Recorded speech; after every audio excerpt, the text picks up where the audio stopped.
Tapi bermesraan itu yang tidak diperkenankan. Beda tampak mesra dan bermesraan. Tampak mesra adalah jalan yang indah, yang baik. Yang bermesraan adalah mohon maaf, ciuman di bibir, ciuman yang kalau orang melihat pasti akan bangkit syahwat. Nah, bagaimana urus bermesraan di depan umum? Hukumnya makruh selagi tidak membuka aurat dan membangkitkan syahwat. Soalnya mencium bibir istri di depan umum, selagi tidak dengan nada-nada dengan irama atau syahwat, maka itu adalah makruh saja. Tapi kalau sudah cara menciumnya sudah lain, membangkitkan syahwat orang, haram. Kemudian bermesraan dengan membuka aurat jelas haram, itu babnya bab membuka aurat. Jadi kalau Anda sampai dikatakan dalam fikih itu mencium istri dengan nada mencium tadi itu yukhillul muru'ata, menjadikan muru'ah itu adalah kewibawaan di dalam agama itu hilang, sehingga kesaksiannya nggak bisa diterima lagi.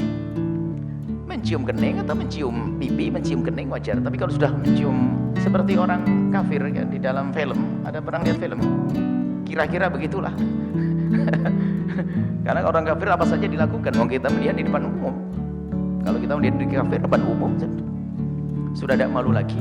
Nah ini kalau itu ketahuilah bahwasanya yang seperti itu kalau mencium, dikatakan para ulama di dalam kitab fikih disebutkan mencium seperti cium bibir itu adalah hukumnya makruh di depan orang, yukhilul muru'ah, menjadikan kesaksiannya nanti bisa diterima.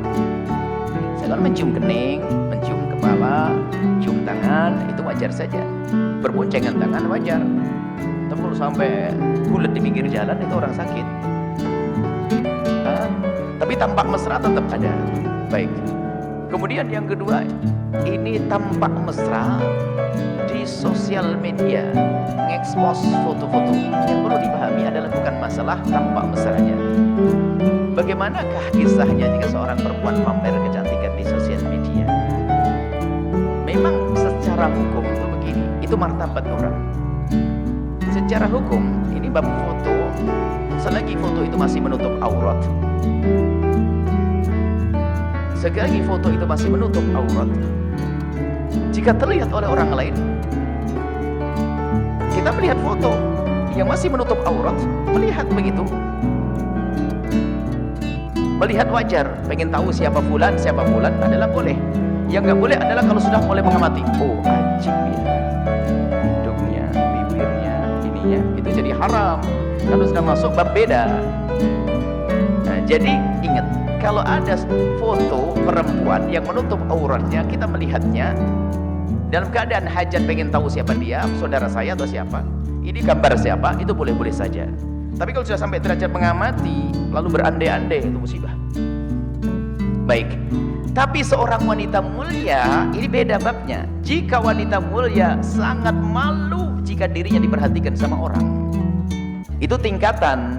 Kalau masalah boleh bukan berarti semua orang melakukannya. Boleh itu adalah boleh ada tingkat boleh, derajat tingkat biasa saja. Tingkat wanita mulia nggak mau. Wajahku cantik aku hanya untuk suamiku, ngapain saya pamerin? DP saya, DP ya namanya apa? Status ya. Saya kasih kucing saja nanti. Kelinci, tikus atau apa gitu, atau bunga-bunga. Tidak perlu Anda sebagai wanita yang mengerti makna kemuliaan, dirimu hanya untuk suamimu. Dirimu hanya untuk suamimu, nggak perlu yang seperti itu. Itu kemuliaan sebetulnya. Bagi Anda yang mengerti makna kemuliaan, tidak perlu pamer dan sebagainya. Tidak perlu berbangga. Sehingga wanita itu semakin dia menutup, semakin dia menjaga diri, semakin dia tidak senang dilihat oleh orang, semakin mulia. Hatinya mulia, sehingga dia ingin mulia, sehingga tidak pamer dandanan. Baik, ini adalah masalah foto, jadi kami himbau tidak perlulah kita sampai mengekspos. Kemudian bagaimana kalau saya mengekspos dengan keluarga, anak dan saya? Sekali lagi itu ada hal-hal yang boleh saja, asalkan tidak sampai derajat. Kalau sampai sendiri pose berpose begini dan begini, ini model apa itu?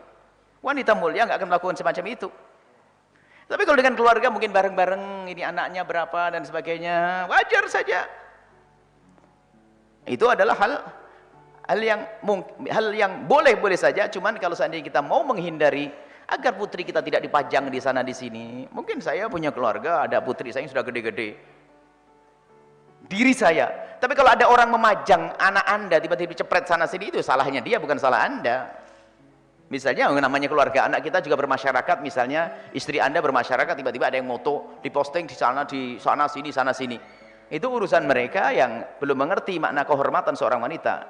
Maka jangan Anda mudah mengekspos gambar-gambar perempuan, gambar-gambar wanita, apalagi jika mereka itu adalah tidak menutup aurat, naudzubillah. Kadang-kadang guyonan, bahkan kadang-kadang guyonan itu bertahap, sampai kadang-kadang guyonan para ustadz pun sudah jenuh bicara fatwa-fatwa, ada yang nyeleneh, ada foto aneh-aneh, itu ada di kalangan ustadz pun. Hati-hati, sudah ada, astagfirullah. Ini semoga Allah mengampuni semuanya. Makanya ini hal-hal semacam itu kalau kita biasakan dengan kemuliaan akan mulia. Maka Anda sebagai seorang wanita jangan bangga kalau ternyata ada orang komentar, cantiknya, mestinya Anda merasa risih. Karena kecantikanmu bukan untuk diobral di pinggir jalan. Yang ngobral kecantikannya di pinggir jalan, itu dia si rendah. Tapi Anda mulia. Si rendah yang menjual diri. Yang menjual diri pun kita doakan semoga menjadi mulia. Bagaimana yang di tempat mulia ingin merendahkan diri? Kita setiap saat mendoakan, ya Allah yang jadi pelacur berikan kesadaran, hormatkan, muliakan mereka, kirim suami yang soleh sehingga bisa memuliakan dia. Kita doa begitu. Bagaimana di tempat mulia berangan-angan untuk menjadi rendah? Itu masalah posting foto-foto di sosial media. Anda harus punya rasa malu. Loh, tapi kan ada ustadzah. Duh, kan sudah ngerti. Ustadzah, mungkin dia adalah seorang ustadzah dan mungkin juga tidak sengaja dia, mungkin tidak tahu atau mungkin belum tahu. Lah kok ustadzah belum tahu? Ustadzah tidak harus tahu semuanya kok. Mungkin dia tidak tahu tentang hal ini.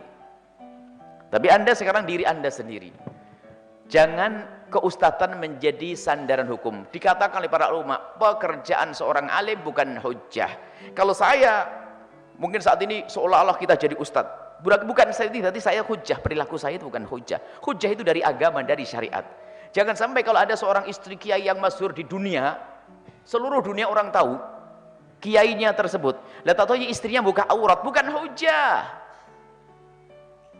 Mungkin istrinya susah dikasih tahu, suaminya sudah nangis-nangis ngasih tahu, tetap aja keluar pakai gundulan misalnya.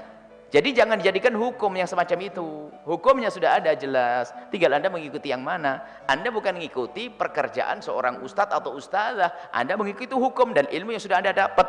Dan ingat, tidak semua orang bisa melakukan syariat secara sempurna. Ada sempurna di sini, kurang di sini. Dia mungkin baik, hanya urusan baju saja deh kurang. Selesai.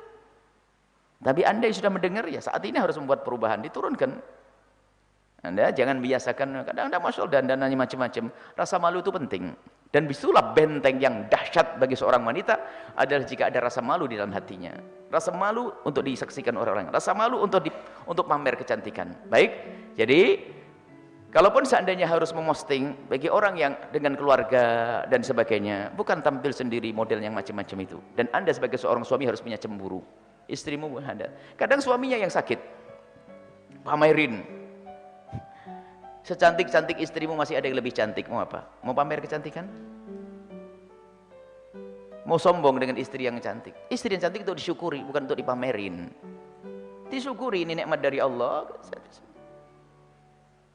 Baik, ini kadang-kadang kita ini yang merusak juga suami. Suami itu pengen tampil, istrinya begini begitu, sana sini. Fotonya sampai 200 kali cari yang foto yang cantik, karena memang istrinya nggak cantik, jadi bingung cari cantik. Mau dipamerin dong, ya nggak ketemu akhirnya, ketemu miring di belakang, akhirnya yang paling cantik difoto dari belakang, ya sudah foto dari belakang. Model nih suami pengen pamer istri, ya sudah, wallah alam bisawab. Semoga Allah mengampuni semuanya.